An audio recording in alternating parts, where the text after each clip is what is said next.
গত শতাব্দীর 5-এর দশক থেকে পরবর্তী প্রায় 40 বছর বাংলার সুরের আকাশ ভরিয়ে রেখেছিল যার কিন্নর কণ্ঠ, তিনি হেমন্ত মুখোপাধ্যায়।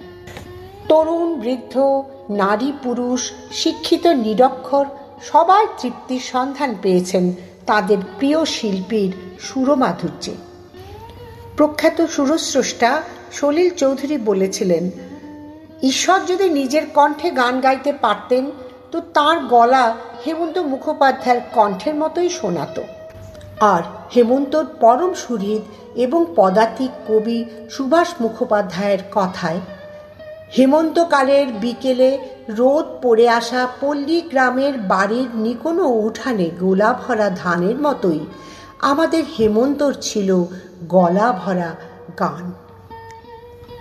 জন্মের শতবর্ষ পেরিয়ে এসেও তিনি আজও বাঙালির হৃদয়ে অমর হয়ে আছেন, শুধু তার সুললিত কণ্ঠস্বরের জন্যই নয়, বাংলা এবং হিন্দি গানের অজস্র কালজয়ী সুর সৃষ্টির জন্য। তিনি ভারতের প্রথম কণ্ঠশিল্পী যিনি মার্কিন যুক্তরাষ্ট্রের নাগরিকত্ব লাভ করেছিলেন। 1972 সালে প্রখ্যাত মার্কিন চলচ্চিত্রকার কনরাড রুক্স নির্মিত সিদ্ধার্থ ছবির সুরকার হিসেবে তিনি এই কৃতিত্ব অর্জন করেছিলেন।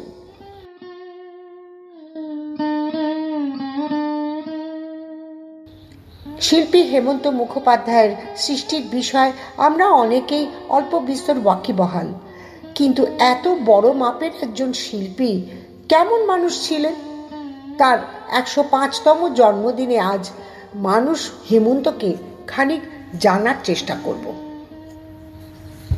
নিজের প্রথম গানের রেকর্ড কাগজে মুড়ে নিয়ে জানা চেনা প্রত্যেক বাড়িতে ঘুরছেন একজন উদীয়মান শিল্পী। যদি কেউ প্রশ্ন করে হাতে ওটা কি, তাহলে সেই সূত্রে একজনকেও অন্তত গান শোনানো যাবে। আবার বিকেল 5টা থেকে রাত 10টা পর্যন্ত ইউনিভার্সিটি ইনস্টিটিউটে ঠায় বসে রয়েছেন সেই নবীন শিল্পী। তাঁর চোখের সামনে দিয়ে মঞ্চে উঠে গান শুনিয়ে যাচ্ছেন জগন্ময় মিত্র, বেচু দত্ত, সত্য চৌধুরী প্রমুখ আর্টিস্টরা। তিনি বসেই আছেন, ডাক আর আসে না, এলোও না। গানের আশা ছেড়ে শেষ পর্যন্ত শুনে এলেন পঙ্কজ মল্লিকের গান, আর তাইতেই খুশি সেই শিল্পী। নিজেই নিজের মনকে সান্ত্বনা দিয়েছেন, শুরুতে সকলেরই এরকম হয়ে থাকে, হয়তো পঙ্কজদার জীবনেও হয়েছে, তার জন্য পিছিয়ে থাকলে তো চলবে না, এগিয়ে যেতে হবে, তাহলেই একদিন সিদ্ধি লাভ। যদি বলি এই তরুণ শিল্পীর নাম হেমন্ত মুখোপাধ্যায়, তাহলে অনেকেই চমকে উঠবেন, কিন্তু এত বড় মাপের শিল্পী রাতারাতি হয়ে ওঠেননি তিনি। তার শিল্পী হয়ে ওঠার নেপথ্যে ছিল বহু সংগ্রাম, বহু স্বেদ শ্রম, বহু সাধনা। হেমন্ত মুখোপাধ্যায় শুধু যে দরাজ কণ্ঠের অধিকারী ছিলেন তা নয়, তার অন্তরটাও ছিল বিশাল। তাই তৎকালীন শিল্পীদের মধ্যে অনেকেই তাকে শ্রদ্ধা করতেন। তিনি সচেতনভাবে কখনো কারোর নিন্দে করেননি, বরং কারো কাজে সন্তুষ্ট হলে অকুণ্ঠ প্রশংসায় তাকে ভরিয়ে দিতেন। উচ্চ মার্গের সঙ্গীত শিক্ষা তার ছিল না, প্রথাগতভাবে কোনো ওস্তাদের কাছে তালিম নেননি, তবু মানুষ তাঁর সৃষ্টি করা সুর আজও গেয়ে বেড়ান। দীর্ঘদিন তার গানের হাওয়ায় প্রাণের নিঃশ্বাস নিয়েছে আপামর বাঙালি। আসলে সুর ছিল তার প্রাণে, আর সেই প্রাণের স্পর্শেই কথাকে তিনি জীবন্ত করে তুলতেন। নিজের সীমাবদ্ধতা সম্পর্কে সচেতন ছিলেন হেমন্তবাবু। সঙ্গীতে তার গুরুমুখী বিদ্যা ছিল না, তাই গান গাওয়া বা সুর সৃষ্টির সময় অন্তর দিয়েই মানুষের হৃদয় ছুঁতে চেষ্টা করতেন। সেই কাজে নিষ্ঠার সঙ্গে নিজেকে সমর্পণ করেছিলেন বলেই তিনি এত সফল শিল্পী। নিজে কণ্ঠশিল্পী হওয়া সত্ত্বেও নিজের সৃষ্ট সেরা সুর হেমন্ত মুখোপাধ্যায় তুলে দিয়েছেন অন্য শিল্পীর কণ্ঠে।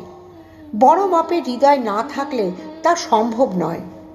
অমিত ভট্টাচার্য লিখছেন, যারা শুধু সুরকার তাদের ক্ষেত্রে বিষয়টা অন্যরকম। সলিল চৌধুরী, নচিকেতা ঘোষ বা সুধীন দাশগুপ্তরা নিজেরা গান গাইতেন না, ফলে ভালো সুরগুলো কাউকে না কাউকে দিতেই হতো। কিন্তু হেমন্তের ক্ষেত্রে বিষয়টা অন্যরকম। তিনি নিজে গাইতে পারতেন, অথচ মহান সৃষ্টি হাসতে হাসতে তুলে দিয়েছেন অন্যের হাতে। একই ছবিতে তিনি গেয়েছেন তুম পুকার লো। সেই ছবিতেই সেরা গানটা ও শাম কুছ অজীব থি তুলে দিয়েছেন কিশোর কুমারের কণ্ঠে। দারুণ সুর, হিট অবশ্যম্ভাবী জেনেও আমার পূজার ফুল বা সে যেন আমার কাছে তুলে রাখছেন অন্য গায়কের জন্য। নিজের গান গাইতে গেলে দরাজ কণ্ঠ লাগে, কিন্তু নিজে দুরন্ত কণ্ঠের অধিকারী হয়েও সেরা সুরটা অন্যকে তুলে দিতে দরাজ হৃদয় লাগে। চলচ্চিত্র নির্মাতা হিসেবে হেমন্ত মুখোপাধ্যায় সফল হতে পারেননি। তিনি চেষ্টা করেছিলেন অন্যরকম কিছু কাজ করার, তবে সাফল্য না এলেও তার আক্ষেপ নেই। প্রযোজনায় বিপুল লোকসানের ভার মাথায় নিয়েও অনুতাপহীন কণ্ঠে তিনি ঘোষণা করেন, আমার ছবি করার উদ্দেশ্য ছিল অন্য রকমের। নতুনদের দিয়ে ছবি করব, তাদের নিয়ে আসবো দর্শকের সামনে, নতুন ছবিরও সৃষ্টি হবে, আর সেই সঙ্গে অনেক নতুন শিল্পীর জন্ম নেবে। টাকা আমার গেছে, কিন্তু শ্রম আমার বৃথা যায়নি। যাদের আমি এই লাইনে এনেছিলাম তারা এগিয়ে যেতে পেরেছে, এর মূল্যও তো কম নয়। এটাই আমার একমাত্র সান্ত্বনা, একমাত্র আনন্দ, একমাত্র গর্ব। এই প্রসঙ্গে বলার প্রয়োজন, বিপুল পরিমাণ ঋণ পরিশোধ করতে গিয়ে রাতের পর রাত জলসায় ক্লান্তিহীন কণ্ঠে গান গেয়েছেন হেমন্ত মুখোপাধ্যায়। আর তার এই ঋণ যে হয়েছিল চলচ্চিত্র প্রযোজনা করতে গিয়ে, সে কথা বলাই বাহুল্য। শিল্পী হেমন্ত মুখোপাধ্যায় খ্যাতির শিখরে অবস্থান করেও তার পা ছিল মাটিতে, তাই শ্রোতাদের তিনি অত্যন্ত শ্রদ্ধা করতেন। একটি ঘটনার কথা উল্লেখ করি। দক্ষিণ কলকাতার এক জলসায় একের পর এক গান গেয়ে চলেছেন হেমন্ত মুখার্জি। করতালির ঝড় উঠছে দর্শক আসন থেকে।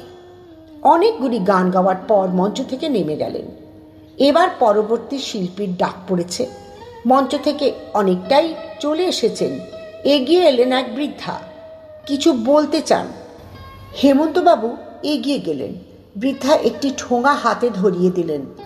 দেখা গেল তাতে আছে নারকেল নাড়ু। বৃদ্ধা বললেন, অনেক দূর থেকে তোমার গান শুনতে এসেছি বাবা, আমি নিজের হাতে তোমার জন্য এই নাড়ু বানিয়ে এনেছি। তুমি গান শুনিয়ে আমার মন ভরিয়ে দিলে, কিন্তু তুমি তো আমার সবচেয়ে প্রিয় গানটাই গাইলে না। হেমন্ত জানতে চাইলেন, কোন গানটা? বৃদ্ধা বললেন, বিষ্ণুপ্রিয়া গো, আমি চলে যাই। হেমন্ত সেই বৃদ্ধাকে বললেন, আপনি একটু বসুন, বলে আবার ফিরে গেলেন মঞ্চে। ততক্ষণে নতুন শিল্পী গাওয়ার জন্য প্রস্তুত, যন্ত্রশিল্পীরাও বাজানোর জন্য তৈরি। হেমন্ত কানে কানে গিয়ে সেই উদীয়মান শিল্পীকে কিছু একটা বললেন।